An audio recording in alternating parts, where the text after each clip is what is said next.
Hello there, this is a little extra special episode about virtual reality, the new technology that's now going to be out this year. Whether it be Oculus Rift, PlayStation VR, or various other ones. There's even a little cardboard VR thing.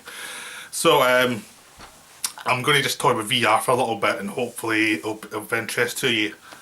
The main thing I'm going to talk about is actually what I think of VR, what it means to movies, because a lot of other sites have already gone into VR for games. Games is the technology that's building this technology. It's got the kind of infrastructure to pay for it because it sees the potential in games to actually make profits long term from it. So they'll put the money in because they think it will actually be something that will develop, that will be a big income generator. So they're the ones that are actually putting development money into it just now. So that's why there's been a lot of focus on the games, and a lot of the gaming journalists have been looking at it and discussing what it's going to be. Even they don't know what's actually going to be. Everyone's guessing. It's been more expensive to develop, so now the release price is more expensive than some people thought it would be. But you kind of have to think that it was always going to be a bit more expensive than your expectations, because it's an actual virtual reality thing. It's going to cost you money. TVs cost you a fortune. This is going to be the same. I mean, the Oculus needs a high-end computer and also would cost £600.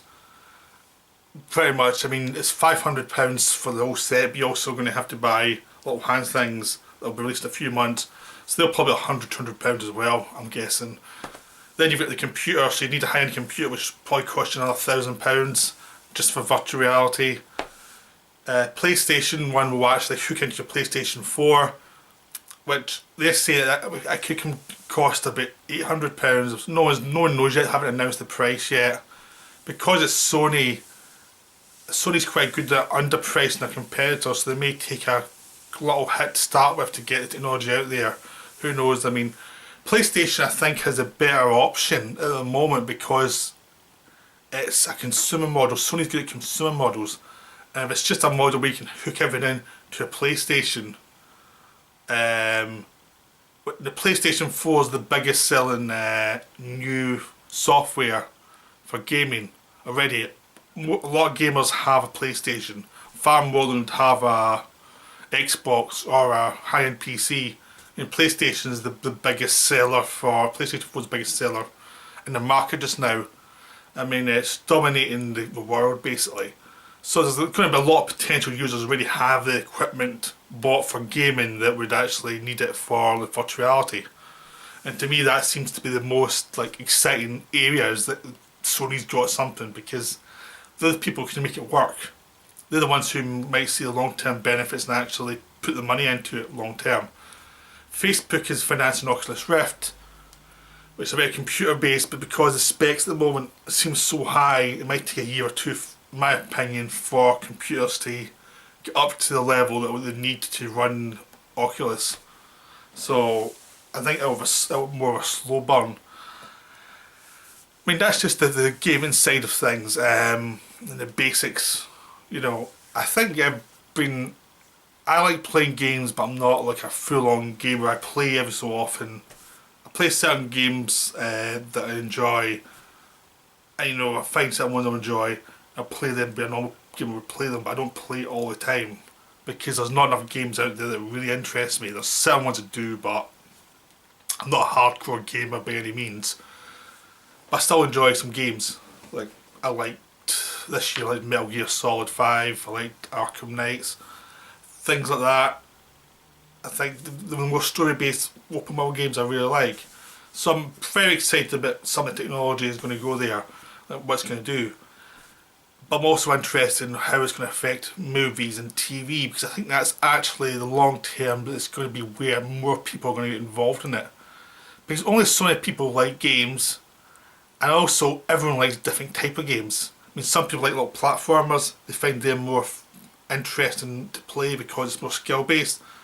Some people like open world games, which is much more based on the virtual reality idea that would be much more suitable to that. So people like different types of games, people like phone games.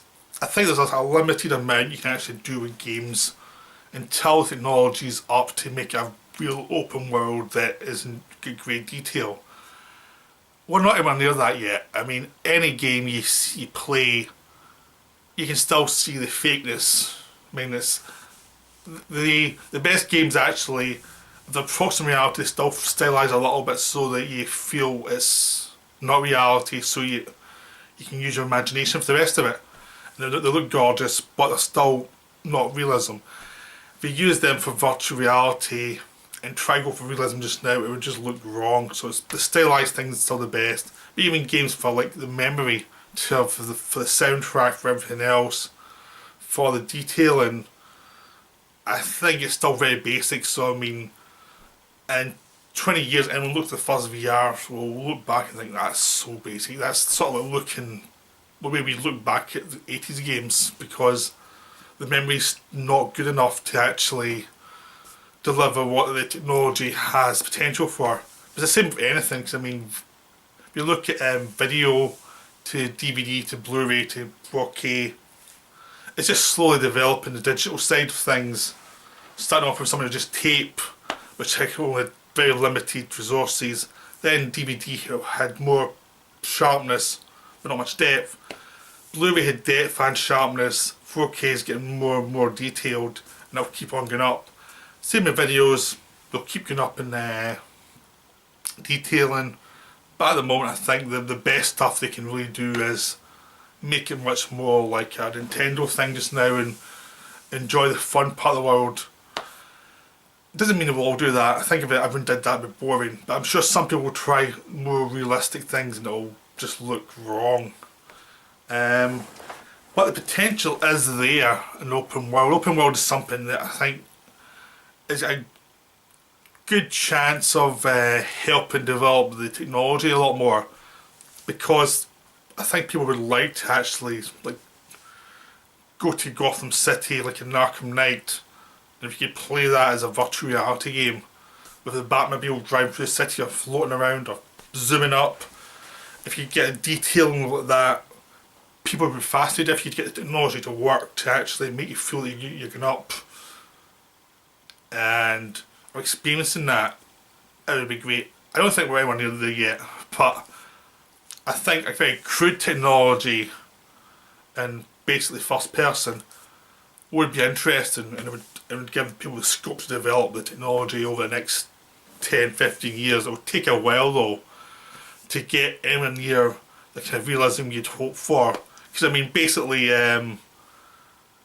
most games are still 2D, well they're 3D games but they're two-dimensional screens basically, and the depth in any video game, there's the depth's still very basic because it's computer generated and CGI. If you actually look at movies, the CGI has a problem with depth. It doesn't feel weighty, it always feels a bit shallow because the depth isn't there in the image. And that could maybe solve a lot more in virtual reality, where they have to try and put more work into that. But it's something that still has to be worked out, and if you're actually going to do a virtual reality world, or an open world, you need to sort this depth problem, because depth problem is a big deal. I mean, if you actually look at a projector, if you're projecting an image up, or playing a game like I've got a very cheap projector, and I can project like Arkham City up. It looks gorgeous because you're seeing Batman floating through the city, and and the city looks gorgeous. But if you actually look at anything, when you get close to anything, it doesn't quite have the right details. But you can see the potential if you can develop that, of why people would like to put something in their head and actually be in that world for 3 or 4 hours just playing it. If you get all the detailing a bit better. But that'll take years, but it's something I think people are interested in. It could be something in the future. But I think actual films are the thing that actually might be the good developer till they get that depth in video games. Because you've set it up basically, you've got the 360-degree cameras basically. When you set up the world, it's basically like a live theatre. So basically you can, as people have already pointed out, you can do like wrestling VR, you can go just use a wrestling match and actually see a wrestling match throughout the VR. So you can maybe go to different locations on the arena with VR blocks, so you can go from angle to angle to see what you've to see them in the match in good detail. That'd be a good earner for WWE. MMA, boxing would be the same, because if you could see the fight front row and pay the money for it, people would be fascinated with that. You actually could see a proper match front row. That would be a big earner for anything. Any person who creates those events, that could up their income quite a bit. Concerts, the same way. Basically, concerts you could be at the back, be at the front, jump between different areas and get an idea of the live sessions. I mean, it wouldn't be the same as being in an actual event, but it would be close enough so if you couldn't actually make it, if you're living on the other side of the world, it would be a lot easier for someone to see that event and also have the archive of the event. Because the downside of this is it might make people lazy and no one would go to those events and that form would die off. That's the potential problem. But as an archival thing and as a thing generating money, it could be really good. I mean, I'd love to see a wrestling match that way. I'd love to see various events that way. I'd especially be interested in seeing theatres presentations that way. Because if you actually go to a theatre, you're part of the audience and you can look wherever you want to. You can look over here, see an actor doing something there. You can look over there. So you don't have to be looking at the point where the person's actually saying the lines. Because if it's a big enough theatre and it's interesting enough, there's various aspects of the production you can actually look at. It might not be the main focus. And it would make it much more interesting as a theatre going experience as well, because you can actually see a play a few different times and see different people what they're doing. Because if you actually watch any play just now on the TV, it's boring as hell to watch, because the depth isn't there. You're just watching this flat screen and it doesn't feel at all like going to see a play. Because going to see a play is a live thing and there's the distances and the way the lights hit the actors. The way it's been set up is for a live event and with a lot of depth. And you see any play actually ever shown, it's just this flat thing. The lighting's flat, everything's very flat, everything feels too big. Especially any of the acting feels too big. But if you actually saw it in virtual reality, in the space it should be in, the acting would actually probably feel more appropriate. And it would be quite interesting to see how acting would evolve with virtual reality, because there's naturalism just now, but naturalism, if you're actually started doing stories from virtual reality using 360-degree angles, naturalism would get very dull very fast. You'd actually be pretty bored with it pretty quickly, unless it's done really well. So it might actually lead to variations of different acting styles again, because at the moment everything's based on try and keep it sort of realism, don't go over the top. I mean, unless you're Nicolas Cage. I mean, I like Nicolas Cage. I like that kind of over the top stuff. But it's pretty much based on be naturalistic. If you had a different environment where you were close to the actor, it might lead to different changes of acting styles. And you'd be able to get to see other actors who are theatre actors who like the momentum of doing the whole play. Seeing them in a production would actually inform a lot of people about acting and what's great about actually seeing a good play. And that could be again another generator for theatre productions if they could record it and actually keep it online and keep income coming in over the years.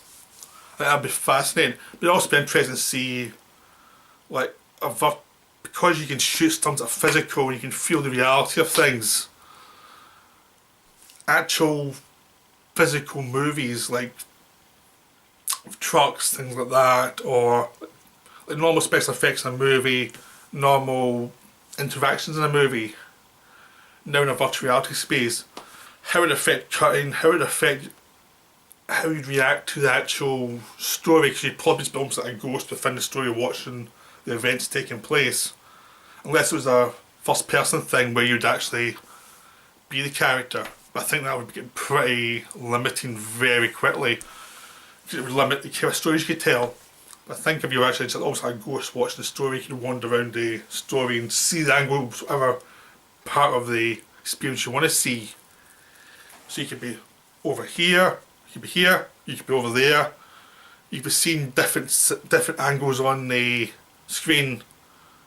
So you can reinterpret how you feel about the film by where you're standing. Again, like theatre, because what you're watching affects how you take in the information. So I think it'd be fascinating to see how that would affect filmmaking, because it would make it very different. You would, like, the way we watch films just now is based on cuts and based on angles.